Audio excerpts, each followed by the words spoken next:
I've been going through a rough patch with my wife recently, so I decided to put in more effort to be more emotionally available and help around the house.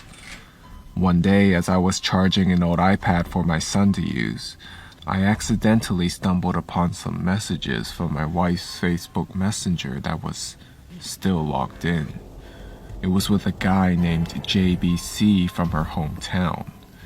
The messages weren't completely inappropriate, but I made a mental note to keep an eye on this. The next day, I left her some sweet notes reminding her how much I appreciated her, and she was once again in the corner of the living room, texting her girlfriends. I took the boy's iPad to the office, opened up Facebook Messenger, and watched in real time as my wife tore me down.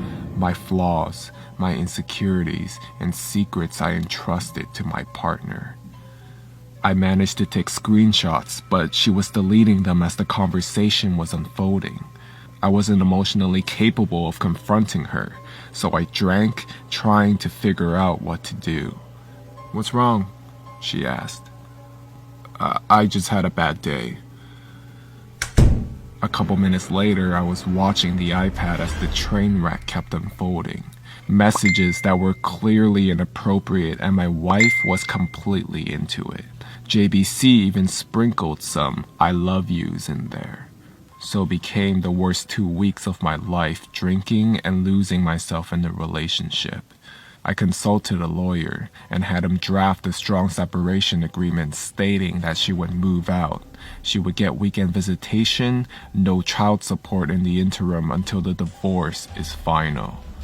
I also found out that JBC was coming to town to spend a weekend of quality time with my wife in a nice hotel.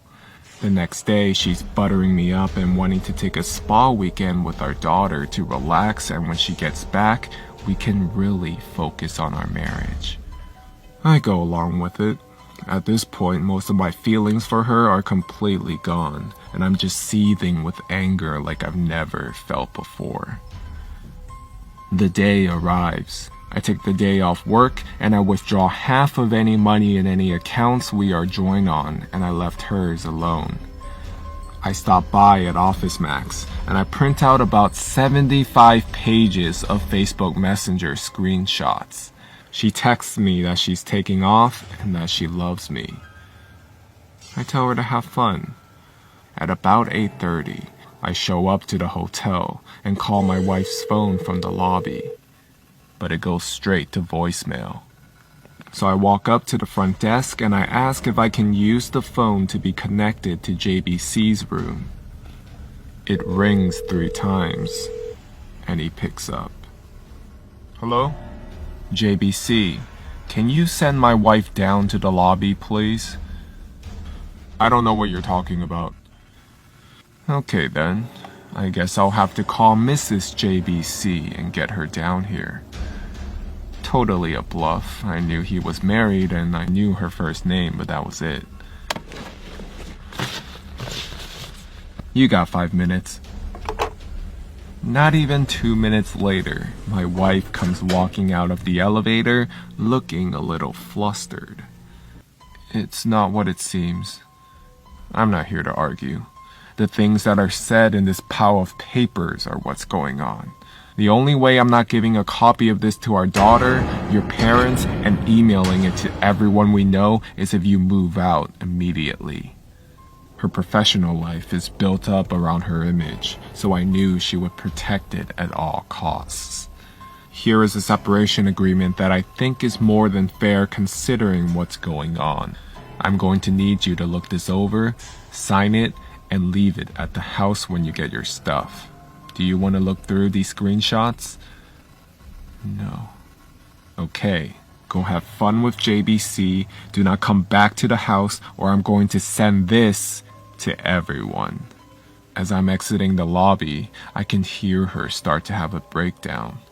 She texted and called over and over wanting to talk. I just turned the phone off, and by the time Monday afternoon rolled around, there were movers getting her stuff, and she delivered the agreement. She wants another chance. She wants her family back, but I have no intention of ever taking her back. I tell her she needs to set up marriage counseling on her own at a time that works for me.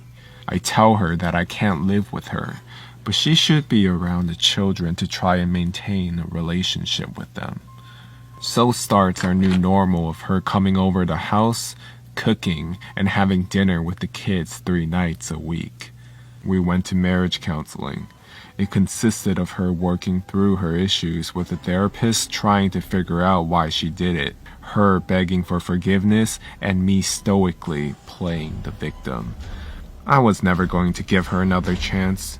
All I wanted to do was kill time, establish myself as the primary caregiver to the kids, and establish her as not having residency in the house. After a few months, I go to my own therapist and get diagnosed with depression and PTSD. I ask my work if it's possible to go to part-time for the foreseeable future to deal with personal issues. 6 months of therapy go by. I told her that I couldn't forgive her right now and that I wanted an amicable divorce. But she is still the love of my life, and maybe someday we could give it another try. She was devastated, but agreed to the divorce if I promised to try again someday. Once the divorce was filed, I needed the kids to want to stay with me. So I left the Google search for how to survive your wife's infidelity up on the shared PC at home. And I left some printed out infidelity articles not so hidden in the kitchen. My daughter found them and came to me crying. I told her she wasn't supposed to find those, that mom made a mistake, that mom still loves her, and that I would always be here for her. My sweet daughter, who used to hold my wife in such high regard, now wouldn't talk to her without screaming, and it crushed her. Not surprisingly, when the court needed statements from the kids a few months later, little brother followed big sister's lead, and they both wanted to stay with dad in the house they grew up in. When the divorce was finalized, I got the house, I got primary custody of the kids, I got awarded generous child support due to the difference in our incomes due to me working part-time. So in the eyes of my kids, I'm the patron saint of fatherhood for taking the high road and always being there. In the eyes of my ex, I'm the one that got away and that she will always pine for. I make her believe that there will be a chance that we will get back together. But that is never going to happen.